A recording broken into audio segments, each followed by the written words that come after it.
Hola, hola, buenas tardes. Lo primero de todo, muchas gracias a todos por venir. Os damos la bienvenida a esta segunda charla de hoy de las Urbanity Mau Talks.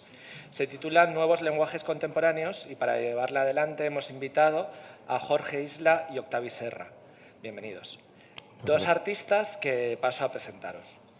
Jorge Isla actualmente reside en Bilbao. Desde 2015 su práctica artística se centra en la observación y análisis de la realidad y en los modos de producción y consumo de la sociedad contemporánea. Ha ganado becas como la beca BEGAP, la beca MAPA de la Escuela Lens, la beca de Artes Visuales del Ministerio de Cultura de España y su obra ha sido expuesta en diferentes exposiciones individuales y colectivas como en las galerías como la Galería Antonia Puyol, la Galería Presente, espacios como la Rambleta de Valencia, la Térmica de Málaga, y además desarrolla su trabajo como profesor en la Universidad San Jorge de Zaragoza. Por si no tienes bastante trabajo, también formas parte del Consejo Editorial de Graffiti Removals, el mayor archivo de imágenes basado en la presentación de grafitis eliminados en todo el mundo. Ahora mismo tiene una exposición en Bilbao, en la Galería SC, que está hasta el 8 de abril, o sea que si vais a Bilbao de aquí al 8 de abril ya sabéis, que se titula Es lo que hay. Y aquí en el stand de la galería hay obra suya. Octavi Serra nació en Girona en 1990 y desde hace más de 10 años desarrolla su trabajo artístico. Sus intervenciones se han podido ver en países como Portugal, México, Noruega o Israel. Ha recibido premios como varios Laus, los DM Awards y CREAS.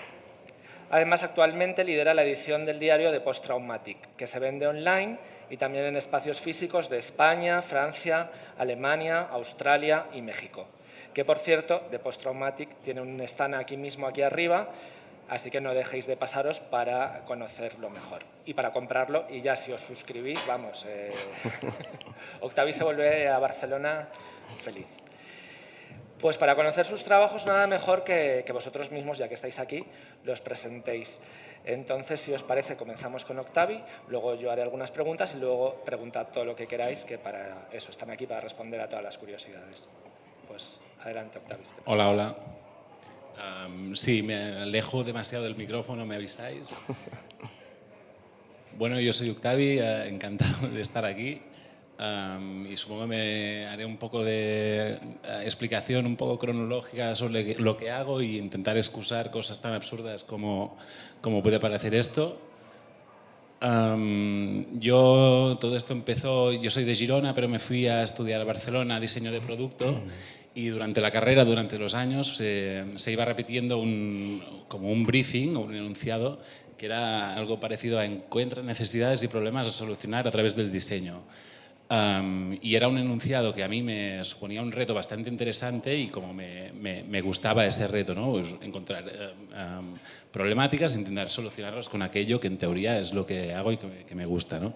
Lo único que cuando me ponía a ello, o los ejercicios de la universidad, había cosas que me incomodaban o que encontraba un poco absurdas, o puede que el foco de cómo se encaraba no me terminaba de convencer o me incomodaba un poco.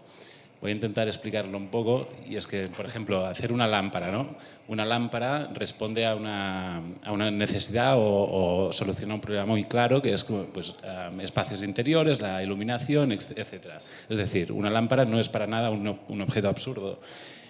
Y también los espacios interiores se necesitan diferentes tipos de lámparas para que se adapten a los contextos que se necesita iluminar. Pues dentro de un comedor necesitamos lámparas de techo, en una mesa lámparas de mesa, y yo qué sé, para leer en la butaca, pues una lámpara que venga de detrás, ¿no?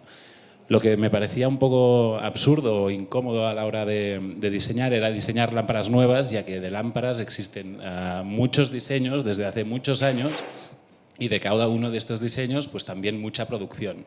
Por lo tanto, yo pensaba o me incomodaba un poco, me acuerdo como hablarlo con los colegas de la universidad, ¿qué sentido tiene pues perder nuestra creatividad o enfocar nuestra creatividad a diseñar lámparas nuevas?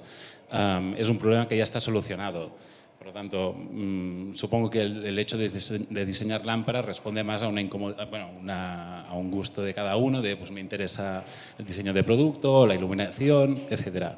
Pero a nivel funcional, aunque sea el motivo del diseño, no veía mucho, ¿no?, en diseñar lámparas nuevas y me preguntaba, vale, ¿cuáles serían los problemas interesantes a solucionar o necesidades a solucionar? Y solo hace falta encender la televisión o pillar un periódico para ver que hay muchos problemas en el mundo, ¿no? Pero todos estos problemas son problemas sociales, éticos, políticos, todos dentro del mundo de las humanidades. Un traguito. El bar está abierto, por cierto. Traguito de birra. Visiten nuestro bar. Lo que pasa que para hacer las iniciativas, para cualquier iniciativa de diseño o proyectos empresariales y tal, que sea un proyecto social no es una condición. La única condición que existe en un mundo capitalista, occidental, etcétera, es que sea rentable. Y para que sea rentable, nuestro cliente es aquellas personas que pueden pagar nuestros productos, es decir, gente que ya tiene las comodidades, por lo menos básicas, ya bastante solventadas. Y si enfocamos nuestros esfuerzos a diseñar productos para la gente con las comodidades solventadas, en vez de encontrar problemas ya existentes, parece que los inventemos a la vez que los solucionamos a través del diseño para que esa gente que tiene dinero pueda comprarlos, ¿no? Y he puesto aquí algunos ejemplos un poco extremados para que puedan ilustrar un poco esta idea, ¿no? Por ejemplo, encontrar problemas en cuando te comes unos noodles de no echar a perder toda la casa y tener que pintarla otra vez de nuevo, ¿no? O enfriar los noodles a la vez que van del bol a la boca. Y estos son productos que existen y que puedes encontrar en sitios como Tiger, etcétera, ¿no? Pues un sacapuntas para una zanahoria. Aquí una espada láser que te corta el pan a la vez que lo tosta. O sea, sí que solucionan problemáticas, pero son problemáticas inventadas que en realidad no lo son. Y yo, pues bueno, dentro del mundo del diseño, tal, como la incomodidad durante la carrera, lo que hice fue empezar a hacer objetos. Bueno, sí que hice algún proyecto social, que eran como hacer lámparas con plástico reciclado y tal, pero bueno, era un proyecto muy bonito y que el resultado me gustaba mucho, pero era muy difícil de gestionar, de ir a buscar el material reciclado, después de hacer la producción era un lío porque el plástico se engancha en todos sitios cuando, bueno, lo hacíamos, que, bueno, es igual, que era un lío, que te cagas y al final dije, bueno, pues voy a tirar más para enfatizar esta incomodidad haciendo objetos pretendidamente absurdos, como por ejemplo, bueno, un skate con zapatillas para andar por la hierba, una puerta imposible de abrir, una fregona también bastante inútil, absurda. Bueno, más ejemplos de intervenciones inútiles, y aquí también había, pues otra vez, ¿no? Pues había la reflexión de rollo, pues muchas cosas del mundo del diseño me incomodan y veo que son bastante inútiles, aunque el objetivo del diseño sea provocar o proponer cosas funcionales. Decía, vale, ahora estoy haciendo cosas pretendidamente inútiles, tampoco no hay esa funcionalidad, o esa queja que yo encontraba dentro del mundo del diseño tampoco la soluciono aquí. Y ya cuando empecé a hacer este tipo de historias ya se me clasificaba como dentro del mundo del arte. Y aquí ya la tenemos liada, porque si antes me planteaba que era el mundo del diseño, pudiendo entender o que sea más fácil entender qué es el diseño, qué es el arte, ya es una cosa que muy difícil de explicar o de entender. Pero me encontré un libro que de algún modo me propuso, bueno, me propuso, sí, un poco de calma o de... Me sentí un poco acompañado a nivel conceptual sobre lo que estaba haciendo. Era un libro que se llama La utilidad de lo inútil, de un filósofo, profesor italiano, Nuccio Ordine, que decía cosas como que la cultura es inútil, afortunadamente. Dice que es inútil porque, o sea, clasifica las iniciativas útiles en nuestra idiosincrasia, para decirlo de algún modo, como todo aquello que hacemos con el único objetivo de ganar dinero, ¿no? Y esto es nuestras acciones útiles. Y todo lo que él considera inútil son aquello que, bueno, cosas como la cultura la puede considerar inútil porque no va enfocado directamente a hacer dinero, sino que las iniciativas vienen más por una incomodidad o por ganas de transmitir ideas o de transformar cosas o de compartir conceptos, ¿no? Y aquí me sentí un poco más apoyado en esta idea de, vale, pues es inútil a nivel funcional, pero sí que propone algo a nivel moral o de ideas que creo que es interesante para después acompañar estas iniciativas más empresariales generando cultura, para decirlo de algún modo. Y aquí he puesto un ejemplo de una exposición que hice que iba muy relacionada con este concepto, con esta incomodidad, que era, la exposición se llama Directamente Inútil y era un espacio para dar, una exposición para dar espacio y el valor que se merece la inutilidad.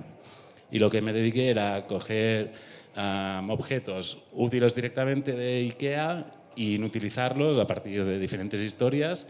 Y aquí también había un poco la idea, vale, cuando pillas un objeto de diseño y lo inutilizas, esto se convierte en arte, esto se puede considerar escultura. No estoy muy seguro, la verdad, no ¿sabes? Si me lo preguntéis, no sé si sabré responderlo. Esto de diferentes ejemplos, ¿no? Que al final esto puede ser útil o funcional, tú puedes dormir en esta cama, pero ya te habla desde otro espacio, ya no es una cama que te evoca funcionalidad, sino que te habla de otras historias. Bueno, os iba a leer esto, pero no sé si es muy incómodo para mí. Bueno, lo leo porque para mí es interesante. Es como el concepto de la exposición. A través de la modernización y la evolución de la técnica, el hombre ha quedado subyugado a su inercia, una inercia capitalista que nos mueve hacia el queremos todo lo que podemos, más que el cuestionamiento sobre el qué podemos querer. Ya no dominamos la técnica y nos interesa hacer cualquier cosa que podamos hacer. Tenemos las herramientas necesarias para hacer lo que queramos, pero hemos olvidado el proceso de pausa y pensamiento humanista necesario para entender las repercusiones que nuestro progreso puede tener sobre la humanidad. De este modo, Inútiles propone la conversión de objetos funcionales útiles en piezas escultóricas inútiles. La voluntad es la de hacer entender a partir de esta transformación la importancia y necesidad de la cultura y el pensamiento inútil, sin objetivo económico, para la recuperación del dominio técnico. Bueno, un poco lo que os contaba. Aquí otros ejemplos, ¿no? Que esto también como continúa siendo funcional, pero ya le pones un pomo y te habla desde un punto más metafórico, etc. Y aquí un objeto tan funcional como una escuadra, el hecho de en vez de ponerle una estantería, le pones otra escuadra, y es directamente inútil y te preguntas, ¿esto puede ser una escultura? ¿Qué es lo que define una escultura? Todo de IKEA, ¿verdad? Todo de IKEA. ¿Has tenido algún feedback de IKEA? No les llegó a sus oídos o algo. Bueno, igual ahora, después de esta tarde, les llega, ¿no? Y una cosa que me hizo bastante gracia era esta idea de que IKEA ha conseguido hacer los muebles más baratos, y una cosa que también me incomodaba del mundo del arte es que a veces puede ser como piezas muy caras, y lo que pretendía hacer era construir estas esculturas, pero que la gente, yo venderlas en cajas, que la gente se las construyera en casa y hacer unas instrucciones para que la gente se pudiera construir las esculturas y así abaratir los costes de todo. Bueno, una hipotética caja que no, bueno, aquí ni no era esta. Aquí no pusiste inútil ni nada, directamente. Sí, bueno, esto era más para explicar. Y también como una firma, una plantilla de mi firma para que la gente se pueda firmar la pieza final en casa.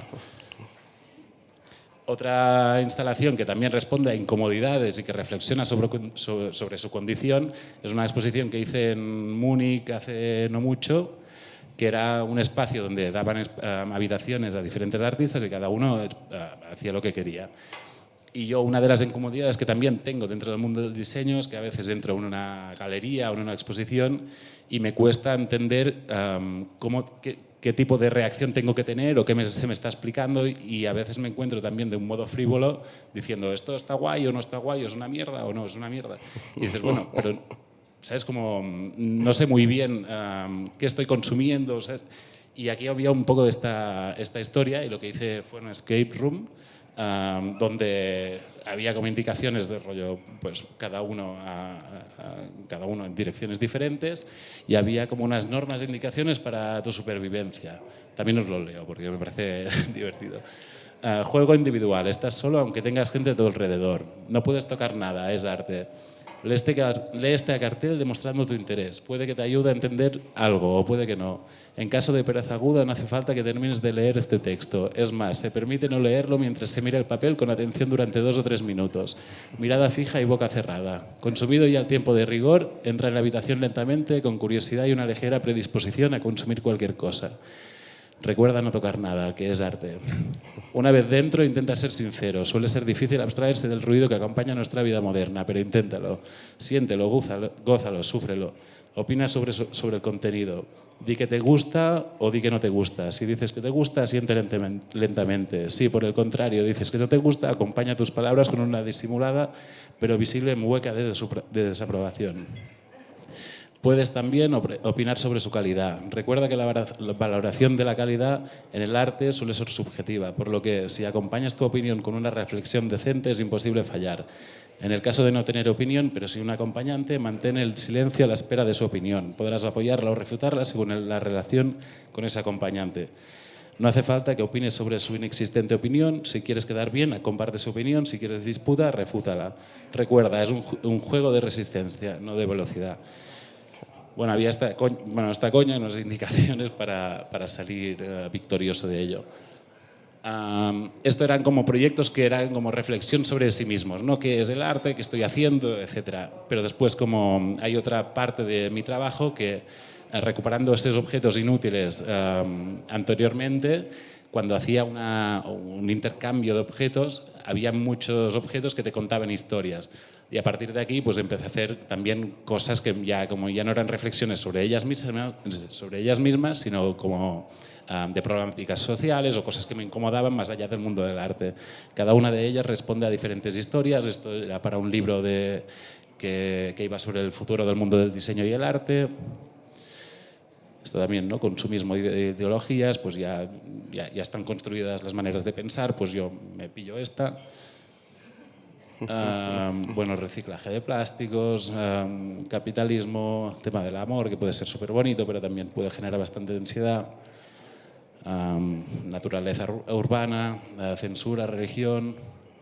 Y esto aquí es como el proyecto que presento aquí en Urbanity, que tengo el stand en Urbanity. Y era un proyecto que yo me presenté en unas convocatorias en Barcelona, que no me dieron, pero el proyecto en sí era de proponer diferentes intervenciones en Barcelona, en diferentes sitios, que propusieran calma. Era justo también con el COVID y tal. Y una manera de presentar todas estas intervenciones, lo que quise hacer era hacer un periódico que explicase esas intervenciones. Y un periódico, por lo menos a mí me pasa que cuando me lo leo me pongo un poco de nervioso porque parece que todo va fatal, ¿no? Y aquí un poco la idea era hacer o provocar meditación a la gente que se encontraba el periódico. Bueno, no me dieron la convocatoria, pero me gustaba mucho la portada y lo hablé con artistas, colegas como Amparito, Flavita Banana o Jofre, y un poco me dijeron, hostia, esto molaría que funcionase o que lo hiciera real. Y yo, vale, pues ¿qué podríamos hacer dentro? Molaría que participarais, enviarme contenido y a ver qué puede salir.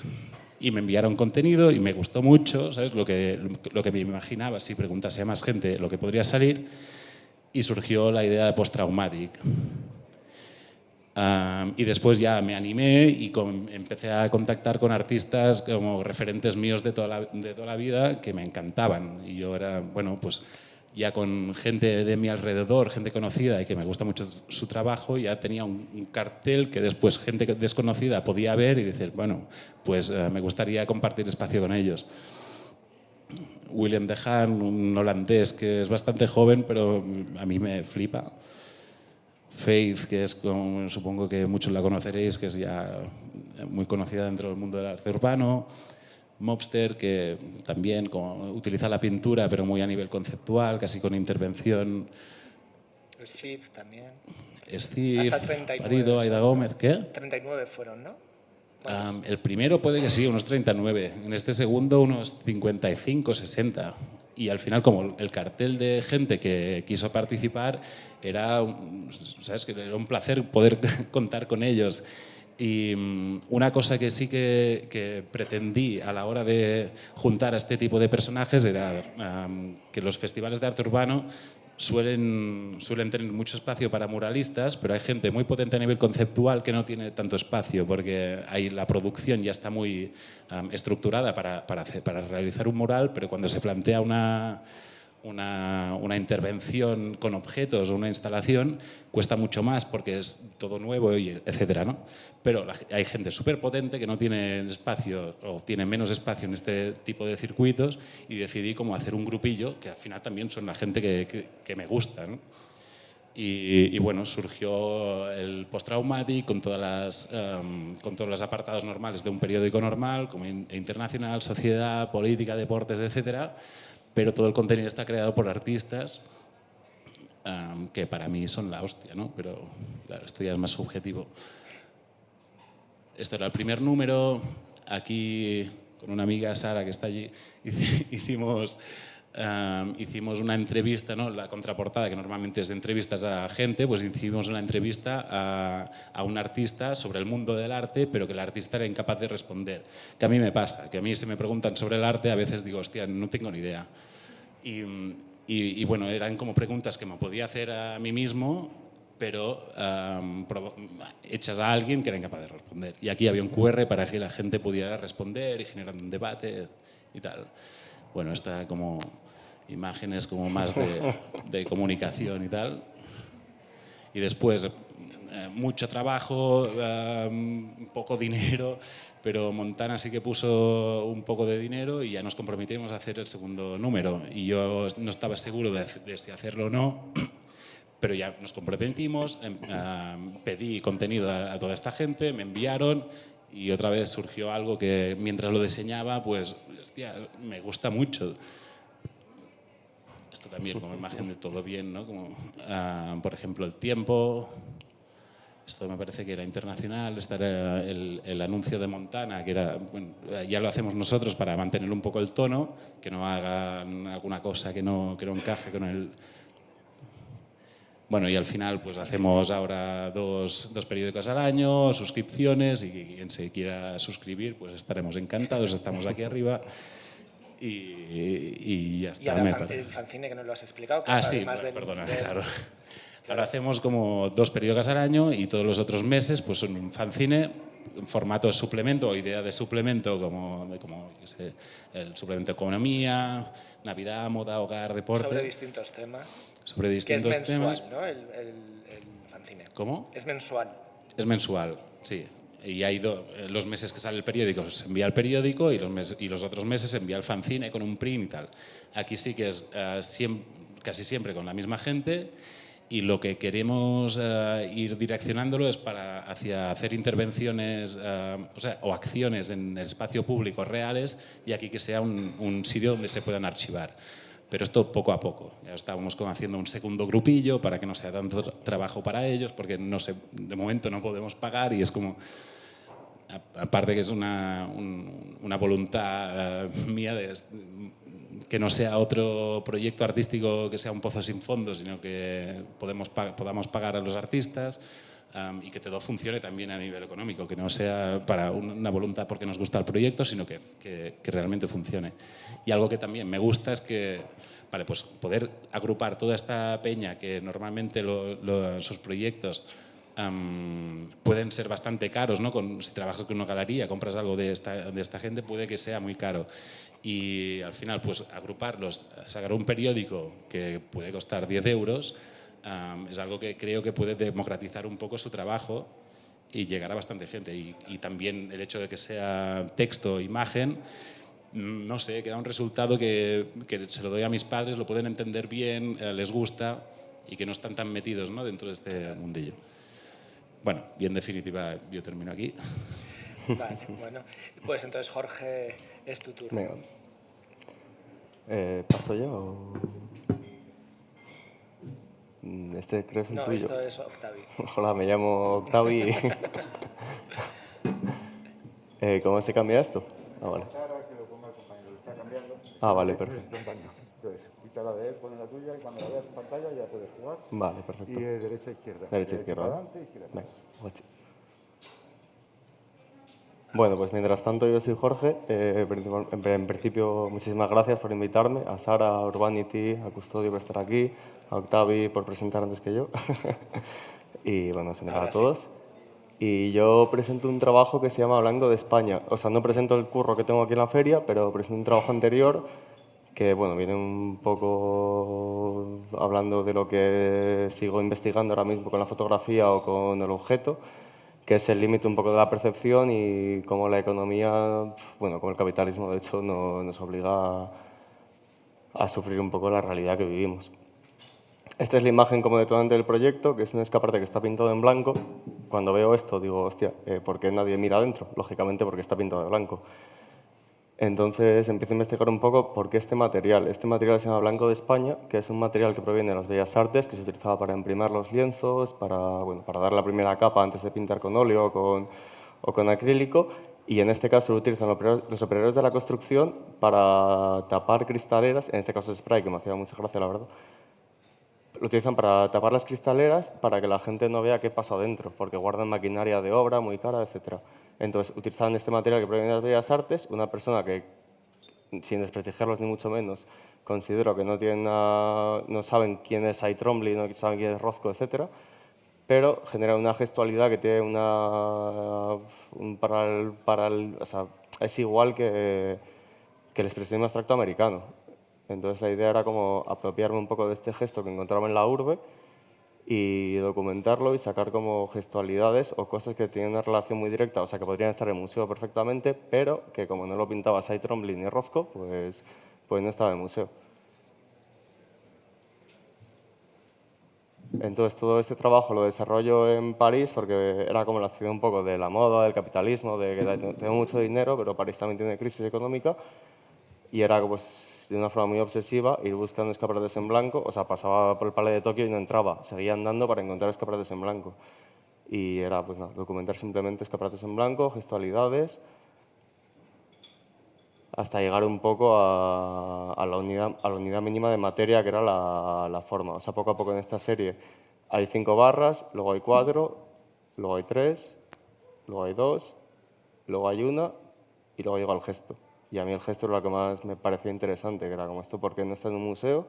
Y luego aparte para mí son cuadros, que esto tiene una finalidad, es que se va a borrar seguramente. Bueno, se borra en el momento que se abre la tienda siguiente. Entonces era como apropiarme de una gestualidad que hacía una persona que no formaba parte del mundo del arte y dotarla de ese sentido o comunicación artística que consideraba que tenía.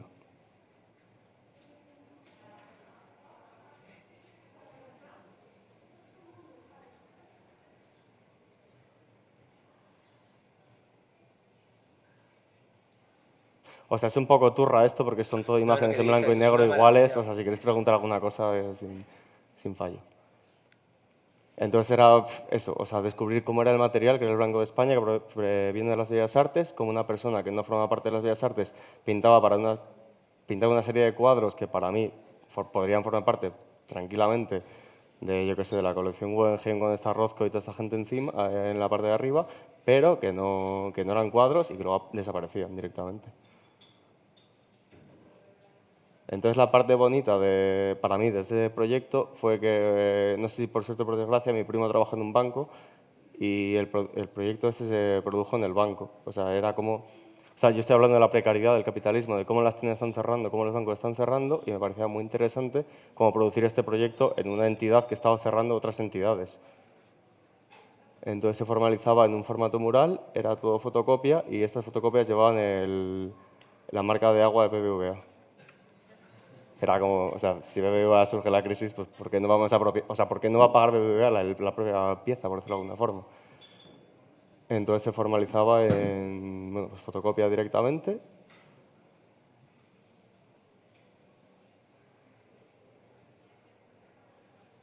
O sea, no había ningún orden tampoco, era como imprimimos fotocopias a lo que salga y montamos como sea. O sea, es que da igual, no hace falta un orden.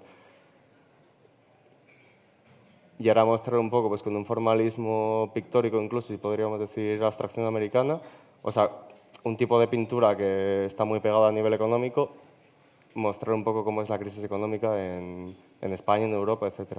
Entonces era apropiar de un concepto que está en la urbe constantemente y que, bueno, que un escaparate es como un dispositivo de visión que tú quieres mirar dentro, pero hay una pintura que no te deja ver la figuración, o sea, las zapatillas, la ropa, etcétera, lo que sea, pero hay una abstracción que te niega la propia figuración, con un material tan pobre como es el gesso o el Blanco de España.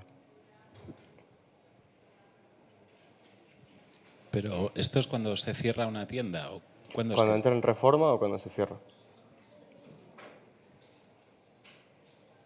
Ahora es curioso porque lo ponen con papel marrón, que dices, y es que ya ni quieren ni gastar pasta en pintura.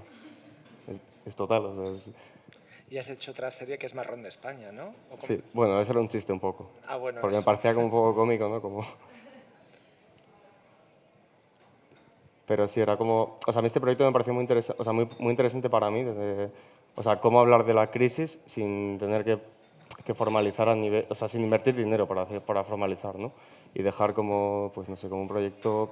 O sea, para mí muy cerrado a nivel conceptual, es decir, de la precariedad, surge la precariedad, cómo vamos a producir la pieza... O sea, esto no hace falta enmarcarlo, por decirlo de alguna forma. De hecho, si es que si enmarcas este proyecto, es como que vas en contra de todo lo que estás haciendo, porque estás hablando un poco de la precariedad y vas a meter un cristal museo aquí, pues igual no tiene sentido. Entonces era pues invertir como el mínimo, bueno, lo pagó BBVA de hecho, o sea, no invertir nada en producir. Y luego lo gracioso es que este proyecto se produjo con el Ministerio de Cultura, que era como ya, o sea, para mí era cerrar el ciclo. Entonces es como apropiarte de una cosa que está en la urbe, que vemos todos los días, que hablamos, o sea, que lo vemos todos los días, que es la precariedad de los autónomos que tienen tiendas o entidades o lo que sea, que está cerrado todo porque bueno, o sea, hay una crisis económica gorda, y cómo apropiarte de la propia crisis para generar un proyecto y hablar un poco pues de cómo esa pintura o ese material artístico tiene una relación con la propia realidad que vivimos día a día.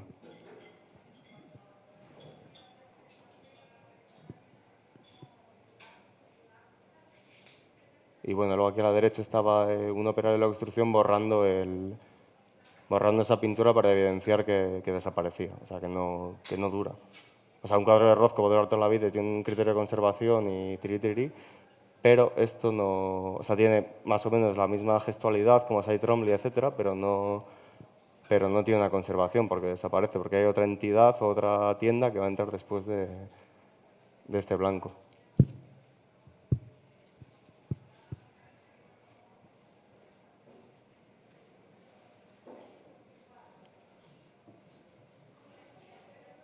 Y luego también una cosilla que es, o sea, se formalizaba en Mosaico un poco para hablar un poco de esa acumulación de escaparates, o sea, que no hay un escaparate cerrado, que no hay una tienda cerrada, sino que esa cantidad de imágenes evidencia un poco la situación en la que nos encontramos ahora mismo. Genial. Y ya.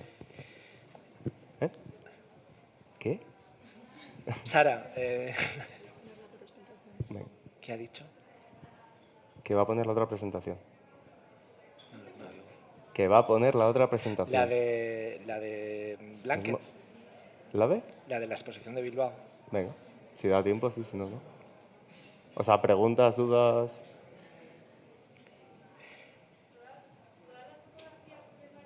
Sí. Claro, me parecía muy interesante como hacer el proyecto en París, porque era como la ciudad de la moda, hay como muchísima pasta, entre comillas, en París, y me pareció interesante cómo hacer como todo el proyecto en París para evidenciar un poco que en París también hay una crisis económica. O sea, que te dicen París y dices, no, la ciudad de la moda, no, se hace Fiat, no, se hace... Ahora ha entrado Basel, justo. Pues igual mola mucho como evidenciar que en París también hay una crisis económica importante. Mientras ponemos la otra, vuestro trabajo, sin duda una de las cosas en común que tiene es que es profundamente político, pero también a la vez tiene muchísimo sentido del humor. ¿Cuán es importante para vosotros el sentido del humor? O sea, para mí bastante. Yo creo que es una manera de también llamar la atención y que no sea una cosa como aburrida, ¿no? Que te pueda apetecer, yo qué sé, consumir, pero al final como te lo encuentras, tampoco no es que tengas que consumirlo de un modo muy alargado en el tiempo. Y aparte, o sea, yo parto bastante de la duda. O sea, yo sí que puedo tener cosas muy políticas y tal, pero desde una duda. O sea, yo propongo una duda sin proponer casi nada porque a veces me siento como un ignorante en muchas cosas y no pretendería yo como indicar qué es lo que está bien o qué está mal, sino como poner, como señalar de rollo, esto no sé, aquí hay algo raro. No sé. Y Jorge, tú. Yo creo que con el humor llegas un poco más a la gente también, ¿no? O sea, también estamos en un momento que el humor igual es importante y como que provocas una cercanía también con el espectador. Es decir, si haces un curro, o sea, yo creo que Octavo y yo trabajamos desde un punto de vista muy político, pero desde una forma pues muy sencilla, o sea, muy sencilla para interpretarla, por decirlo de alguna forma. Entonces, el trabajar con el humor como que te apropias un poco también del espectador para intentar comunicarle un poco el mensaje, que igual el mensaje es muy jodido, como es la crisis económica, pero desde un ready-made, por decirlo de alguna forma. Pues ya tenemos aquí Es lo que hay. Así que Vale, si nos... pues es lo que hay, es el fruto de recoger pantallas de móviles de tiendas, de tiendas que no tienen política de reciclaje. O sea, FNAC, MediaMarkt y demás paga por reciclar, que es una cosa muy curiosa, porque en España todo el mundo... O sea, tú vas a un bar y ese bar está pagando por reciclar el aceite. En Berlín te tomas una birra, dejas la birra en una tienda y te pagan. Pero aquí no, aquí estamos en la mierda constantemente, hablando rápido y mal. Entonces es muy curioso como hay tiendas que no tienen política de reciclaje porque no quieren adscribirse a esa política de reciclaje, porque tienen que pagar. Entonces, pues FNAC y MediaMarkt paga porque son instituciones pereza en parte, pero hay otras tiendas que no quieren pagar, lógicamente, porque ¿qué sentido tiene pagar por reciclar si le estás haciendo un bien al medio ambiente? Entonces, esto es el fruto de recoger pantallas de móviles de tiendas de reparación de pantallas que no tienen política de reciclaje y tirarlas al suelo. Y a mí, o sea, esto lo probé mucho tiempo en el estudio con mis compañeros de estudio y me parecía muy interesante como cuando estabas dentro del espacio expositivo o del estudio, al pisar las pantallas se generaba un ruido que este propio ruido no te dejaba hablar. Es decir, como la propia herramienta de la comunicación del siglo XXI, que es el teléfono móvil, que es lo que te permite comunicarte por teléfono, no te permite tener una conversación dentro de un espacio expositivo. Entonces, un poco era la idea de, bueno, pues que no pudieras hablar dentro del espacio. Y luego también existiera un poco la paradoja de que el propio producto que tú estabas pisando, rompiendo con los pies, era la propia obra. Es decir, que tú podías pisar el producto, pero el producto también estaba expuesto y a la venta de un espacio comercial como es una galería.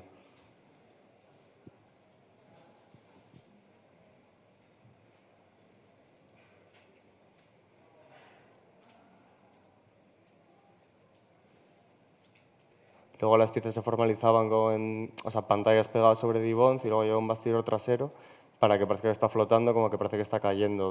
O sea, que no se ve, o sea, no está enmarcado, pero no ves cómo está montado tampoco. Entonces parece que está como cayendo al suelo y llevando, o sea, la propia pieza está como cayendo al propio espacio donde surge la propia pieza, que es el suelo. O sea, cuando estamos en las discotecas en las que el móvil se nos rompe la pantalla, pues lo mismo un poco, ¿no? O sea, como plantear un poco la pieza como en su momento primigenio y cómo está cayendo.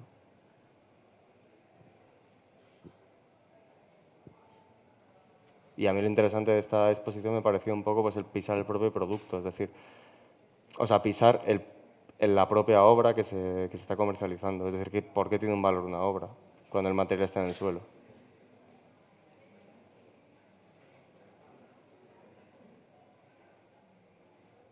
Luego esto era gracioso porque, o sea, yo soy de Huesca, pero yo en Bilbao, y en Bilbao hay como un formalismo ahí escultórico curioso. Bueno, o sea, hormigón y estas cosas. Y me parecía como muy paradójico como coger un sargento enorme que lo utilizan pues muchísima gente del País Vasco y poner como muy pocos móviles para que te surgiera un poco la idea de en plan, es que no tienes móviles, es que están todos en el suelo porque no quiero hacer una pieza más grande. O sea, como un poco utilizar como ese contexto vasco para generar una pieza que había desarrollado durante mucho tiempo, pero que no fuera una acumulación de móviles enormes, sino que fuera como lo mínimo. Y luego no limpiar el sargento, o sea, que se viera que el sargento también era recuperado un poco de... O sea, el sargento este era de una carpintería que estaba enfrente del estudio que tenía antes, que cerró por la crisis, de hecho, y nos dio todos los sargentos. Y me parecía como muy interesante como apropiarme de ese sargento, pero no limpiarlo, o sea, que se viera el serrín, o sea, de no generar una obra como muy estética, por decirlo de alguna forma, sino que mantuviera un poco pues todo ese barro, todo ese serrín. Es como si ves un boli gastado o una réplica de un boli en cobre. ¿Qué te aporta más, el palito de cobre que reproduce un boli o el propio boli gastado? A mí o sea, me interesa mucho más el boli gastado porque no sabes dónde ha gastado esa tinta. Igual ha sido para hacer una, yo qué sé, una penitencia o algo. pero o sea, un palito de cobre es que es una réplica de un boli. O sea, ese boli no ha pintado en su vida.